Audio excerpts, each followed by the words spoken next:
கேட்கவில்லை. தேவனாகிய கர்த்தருடைய பிள்ளைகள் இந்த நாட்கள் கர்த்தர் எச்சரிப்பாய் சொல்கிறார், பலியையோ காணிக்கையோ பாவ நிவாரண பலியையோ தகன பலியோ தேவன் விரும்பல. அவர் என்ன விரும்புறாரு? உன் செவி திறக்கப்படட்டும், நீ இருதயம் திறக்கப்படட்டும், நீ மனம் திரும்ப என்றுதான் தேவன் இந்த நாட்கள் சொல்லிக் கொண்டிருக்கிறார். இந்த நாட்கள்ல என்னெல்லாமோ நடக்குது. தேவாலயங்களுக்குள்ள போய் பார்த்தா அவ்வளவு சீர்கேடுகள் நடக்குது. ஆமா, மற்ற ஜனங்கள் இடரத்தக்கதாக கட்டுக்கட்டா பணத்தை கொண்டு ஊழியக்காரர்களுக்கு கையில கொண்டு கொடுக்கறது. என்ன உன்ட பணம் இருக்கு, அதனால கொண்டு கொடுக்குற. ஆனா அந்த பணத்தை தேவன் அங்கீகரிப்பாரான்னு கேட்டா அந்த பணத்தை தேவன் அங்கீகரிக்க மாட்டார். தேவன் காணிக்க விரும்புகிறவர் அல்ல, பலியை விரும்புகிறவர் அல்ல.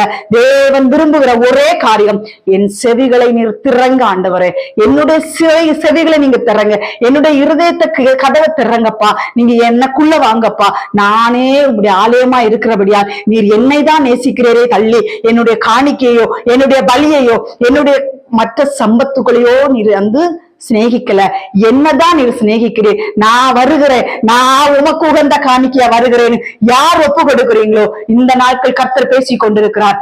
அவர்களுடைய குடும்பங்களில் சமாதானம் வரும். உன்னுடைய காணிக்கை நீ கொடுத்து சமாதானம் வாங்கலாம் என்று கனவுல கூட நீ நினைச்சு பாத்துறாத, நடக்கவே நடக்காது. நீ முதலாவது ஆண்டவருக்கு உகந்த காணிக்கையை ஒப்பு கொடு.